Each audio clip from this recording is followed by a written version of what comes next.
Be phenomenal every day. Hai guys, video kali ini saya akan membahas salah satu emiten yang bergerak di bidang perkebunan kelapa sawit dengan valuasi saham yang masih relatif murah ya jika dibandingkan dengan emiten-emiten lain yang ada di sektornya. Kode emitennya adalah SGRO dengan nama entitasnya adalah Sampurna Agro. Nah, saya memperhatikan emiten ini cukup menarik ya, di mana retail juga belum terlalu banyak yang melirik saham dari Sampurna Agro. Kita bisa lihat dari bid offer-nya SGRO sendiri yang cenderung masih relatif mini ya. Ini ya, kita bisa lihat bid offer-nya cuma 200-100 lotan saja. Artinya belum terlalu banyak retail yang masuk ke emiten ini ya. Dan cocoknya untuk saham SGRO ini dikoleksi atau dibeli oleh investor-investor yang memang suka membeli saham-saham dengan valuasi yang murah ya. Dengan valuasi yang murah dan berharap kenaikannya bisa multi-bagger. Ya, semoga saja SGRO bisa seperti SMDR ya, yang kinerja keuangannya moncer dan juga harga sahamnya ikut moncer juga. Oke, yang pertama akan saya bahas dari sisi laporan keuangannya ya. Seperti biasa untuk laporan keuangan saya hanya memperhatikan atau meng-highlight beberapa poin-poin yang penting ya, dan salah satunya adalah dari sisi ekuitasnya. Nah, teman-teman bisa lihat ya bahwa dari sisi ekuitas di tahun 2020 Desember ya, akhir tahun 2020 SGRO mempunyai equity sebesar 3,7 triliun ya. Dan di 2021 akhir, ekuitasnya meningkat menjadi 4,5 triliun ya, atau mengalami kenaikan sebesar kurang lebih 20%-an ya. Kenaikan equity 20% itu sebenarnya bisa dibilang sangat besar ya, untuk size-nya yang perusahaan dengan equity di atas 1 triliun. Jadi secara ekuitas dia mengalami kenaikan yang signifikan. Bagaimana dengan laporan laba ruginya? Kita juga bisa melihat bahwa penjualan dan pendapatan usaha dari SGRO yang semulanya 3,5 triliun meningkat menjadi 5,2 triliun. Nah, ini angkanya juga naik fantastis ya. Nah, kenaikan ini salah satunya disebabkan oleh kenaikan juga dari harga palm oil ya, atau harga sawitnya sendiri. Kita bisa lihat bahwa di tahun 2020 harga palm oil ini ada di level sekitar 3.000-an ya. Ini sempat turun ke 2.000, 3.000 ya, kembali ke 3.000-an. Jadi rangingnya antara 2.000 hingga 3.000. Namun di 2021 ya, kalau kita cermati, ini dia startnya di Januari itu di level sudah 3.500-an ya. Kurang lebih di 3.500-an, bahkan sempat menyentuh level 5.000-an ya di akhir 2021. Nah, dengan naiknya harga sawit ini tentu harga jual rata-rata dari emiten SGRO dan juga emiten-emiten sawit yang lainnya itu juga mengalami peningkatan, sehingga penjualannya itu juga ikut meningkat. Nah, beban pokoknya juga ada peningkatan sebesar 3,5 triliun dari sebelumnya 2,6 triliun. Laba kotornya ya, atau laba brutonya menjadi 1,6 triliun dari sebelumnya kurang lebih 880 miliar. Artinya naik 100% ya, secara laba bruto. Nah, beban penjualan tidak terlalu berbeda signifikan ya, 108 miliar. Beban umum dan administrasi dia mengalami penurunan ya, dari 220 miliar menjadi 203 miliar. Artinya menurun sekitar 10%. Nah, ini bagus ya, bebannya ada mengalami penurunan. Pendapatan keuangan tidak terlalu berbeda.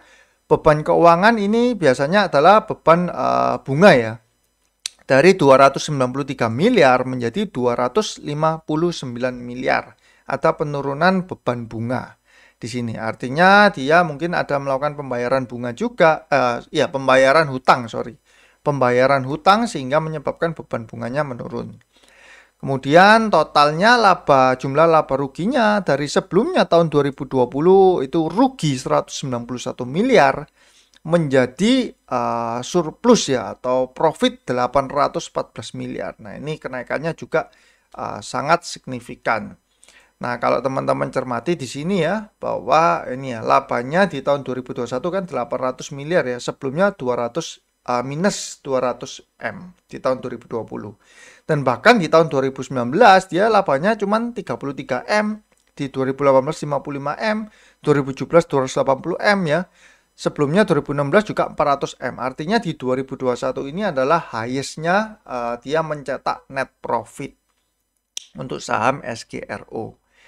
Nah, jadi dari segi laba rugi pun dia mengalami performa yang luar biasa, dan dari segi arus kas ya, laporan arus kas yang terpenting dari aktivitas operasi. Karena penjualannya meningkat, otomatis dia penerimaan dari pelanggannya juga meningkat ya, menjadi 5,4 triliun dari 3,3 triliun ya.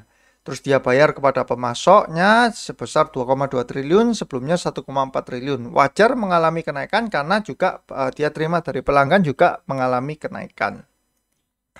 Sehingga total arus kas bersih yang diperoleh dari aktivitas operasi itu menjadi 1,774 triliun dari sebelumnya 683 M. Jadi ini surplus ya secara cash flow-nya dia. Nah, surplus 1,774 triliun ini jika kita compare dengan equity-nya 4,5 triliun itu surplus yang cukup besar ya. Nah, ini menandakan bahwa perusahaan ini tergolong perusahaan yang sangat sehat, seperti itu. Untuk aktivitas investasi tidak terlalu ada perubahan signifikan ya. Dia minus 347 miliar, artinya dia ada melakukan investasi ya. Minus kan artinya dia melakukan pembayaran untuk investasi. Dari aktivitas pendanaan juga tidak terlalu signifikan ya. Dia ada terima dari bank. Kalau tahun 2020 dia terima dari pinjaman 3,8 triliun, dia bayar 4,2 triliun, artinya ada pembayarannya surplus 400 miliar ya. Sedangkan di tahun 2021 dia terima pinjaman 632 miliar, tapi dia bayar pinjamannya itu 1,9 triliun. Artinya ada surplus sekitar 1,3 triliun lebih bayar. Nah, ini bisa dipastikan bahwa jumlah pinjamannya berkurang ya di tahun 2021. Nah, kita bisa lihat ya di sini bahwa long term debt-nya dan juga short term debt-nya jika dijumlah di tahun 2020 ada 1,8 nambah 4 triliun menjadi 5,8 triliun, di tahun 2021 tinggal 1,2 tambah 3,8 menjadi 5 triliun. Artinya ada pengurangan hutang sebanyak sekitar 800 miliar ya. Seperti itu. Nah, kalau kita lihat dari secara laporan keuangannya, tentu SGRO di tahun 2021 itu mengalami performa yang luar biasa, baik dari sisi ekuitasnya mengalami kenaikan, dari laporan laba ruginya juga profitnya luar biasa, maupun dari laporan arus kasnya. Nah, bagaimana dengan tahun 2022 ini? Kalau kita cermati, di tahun 2022 ini, harga CPO-nya itu bahkan masih melambung lebih tinggi lagi ya. Sempat menyentuh level 6.700-an ya. Dan sekarang ada di level 6.400-an dengan satuan Malaysian Ringgit ya untuk harga CPO-nya ini. Jadi kalau kita lihat dengan harga CPO yang masih tinggi seperti ini, dan kalau sepanjang 2022 ini terus terjaga ya, maka tidak tertutup kemungkinan bahwa SGRO juga bisa mempertahankan atau bahkan melebihi kinerja dari tahun 2021 ya. Asalkan dia perusahaannya bisa menahan ya, atau tidak terlalu terjadi peningkatan pada alokasi bebannya ya, seperti itu. Nah, mungkin teman-teman yang sudah mengenal perusahaan dari Sampoerna ya, karena ini adalah salah grupnya Sampoerna juga, tentu kita sudah bisa dibilang percaya ya dengan good corporate governance dari grup Sampoerna sendiri. Ya, semoga di tahun 2022 ini benar-benar nanti laporan keuangannya kalau sudah keluar, dia bisa mencetak kinerja yang bahkan lebih bagus dibandingkan tahun 2021 ya, jika harga CPO-nya itu masih tetap tinggi. Nah, apa sih kendala kalau di saham SGRO sendiri? Saya melihat bahwa sebenarnya grup Sampoerna ini kan bukan grup yang suka dalam artian tuh menggoreng saham ya, suka menaikkan harga sahamnya, bukan. Nah, jadi dia benar-benar depend on market ya, depend on mekanisme market sendiri. Kalau misalkan banyak orang yang melihat bahwa oh ini perusahaan yang bagus, ya udah banyak orang yang beli sehingga sahamnya naik. Nah, dia bukan tipe emiten atau tipe perusahaan yang suka naikin sendiri harga sahamnya. Nah, itu menjadi kendala dari saham SGRO ini sendiri. Nah, kalau kita lihat secara valuasinya berikutnya itu adalah kalau kita compare dengan emiten-emiten yang sejenisnya ya. Salah satu rasio yang paling disukai oleh Pak Loh Keng Hong ya, yaitu rasio price book value dan PE ratio. Dan kita bisa lihat bahwa SGRO ini mempunyai price book value di bawah 1 ya, atau ya kita bisa bilang 1 kali lah ya, 0,99 kali. Namun PE ratio-nya ini yang sangat menarik ya, hanya 5,7 kali.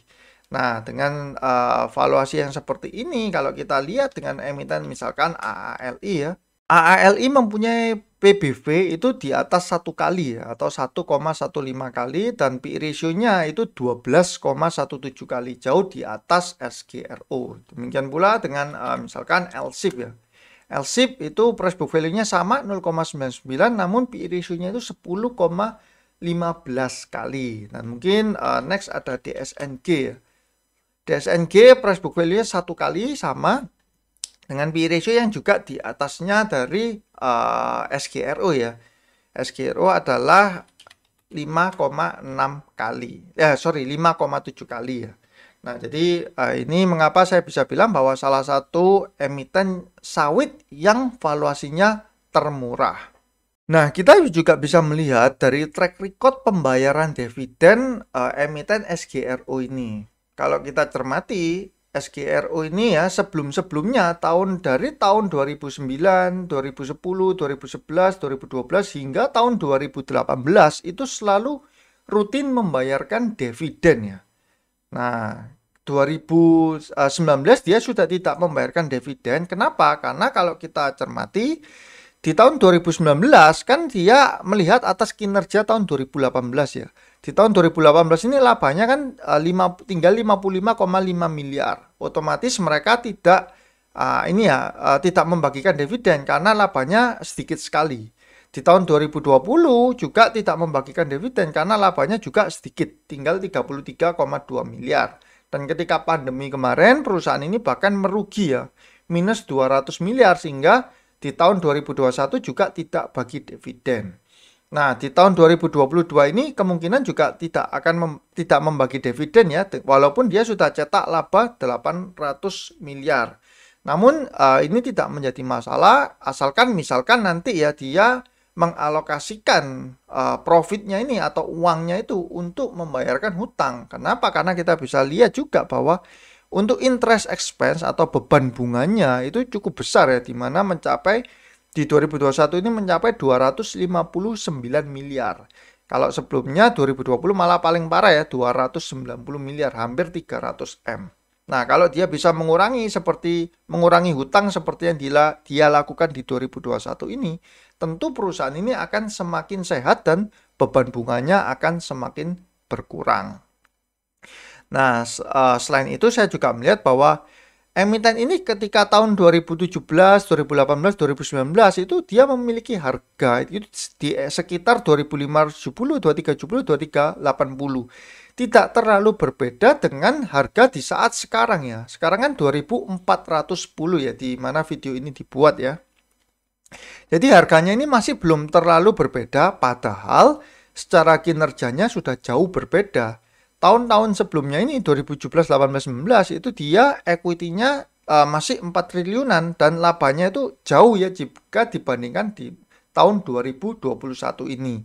Dan jangan lupa 2022 ini dia juga masih mempunyai potensi untuk lebih membaik lagi, walaupun 2021 kan sudah fantastis ya labanya. 2022 dia sebenarnya masih punya potensi untuk labanya meningkat lagi. Dan kalau itu terjadi, equity-nya juga bertambah, profitnya juga meningkat, otomatis PE ratio-nya juga semakin turun ya. Jadi valuasinya akan semakin murah. Seperti itu.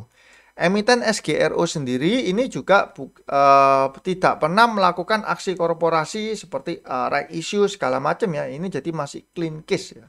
Dan di IPO-nya 2007 pun dia harganya di sekitar harga sekarang ya 2.340 seperti itu. Jadi itulah sebabnya saya melihat emiten ini masih sangat menarik jika teman-teman suka membeli saham-saham yang valuasinya rendah dan berharap dengan multi bagger ya. Nah, untuk valuasi sendiri saya menggunakan ini ya, yang secara paling simple punyanya Benjamin Graham ya. Dimana ini pernah saya bahas di video itu ya, kurikulum saham. Kita melihat nilai intrinsic value-nya, EPS-nya dia kan 422 ya. EPS dari si SGRO 422.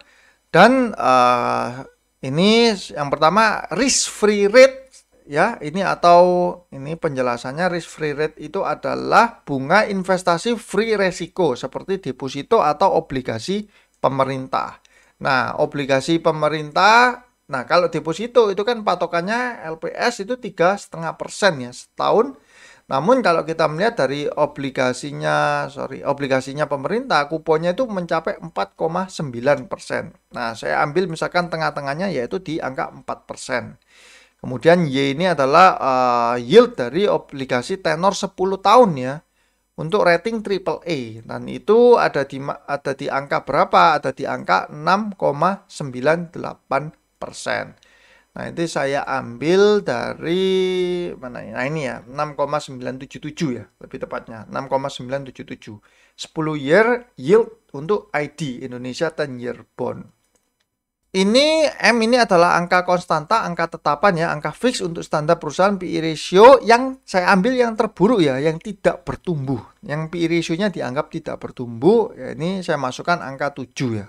Dan growth, nah di growth ini kalau kita cermati, ini saya masukkan misalkan ya, nilai untuk EPS-nya di tahun 2015 kan 130, di tahun 2021 EPS-nya 422. Kalau saya masukkan seperti itu, keluarnya CAGR-nya yaitu 18,32%. Namun angka ini kan saya rasa cukup tinggi untuk dijadikan asumsi growth ya. Dan kalau kita lihat dari laporan annual report-nya, ini ya, proyeksi tahun 2021, dia kan membuat ini annual report tahun 2020 ya. Annual report 2021 masih belum keluar.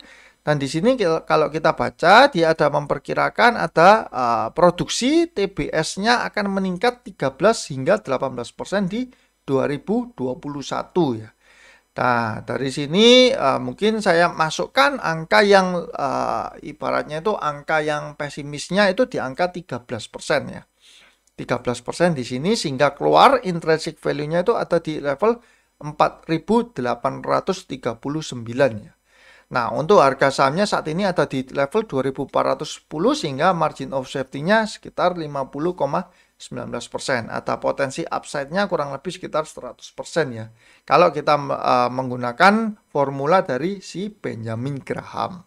Nah, kalau kita lihat juga dari pergerakan harga sahamnya ya, di sini kita lihat bahwa emiten SGRO ini pernah mengalami penurunan yang hingga mencapai level 1.200-an ya di tahun 2020. Nah, ini kan ketika dia sedang parah ya, sedang minus 200 miliar. Nah, ini titik bottomnya di level 1.200-an.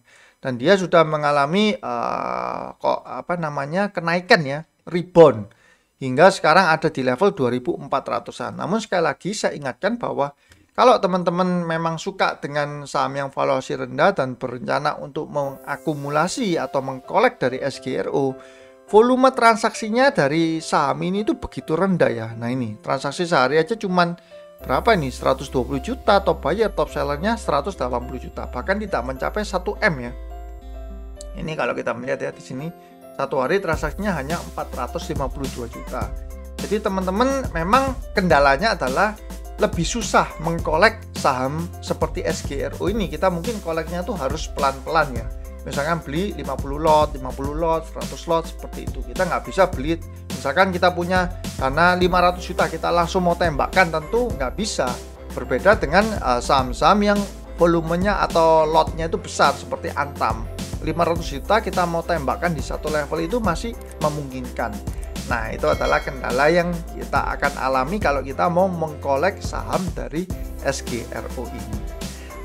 Nah, cukup sekian teman-teman untuk video kali ini. Semoga video ini dapat menjadi video yang informatif ya dan berguna untuk teman-teman semua.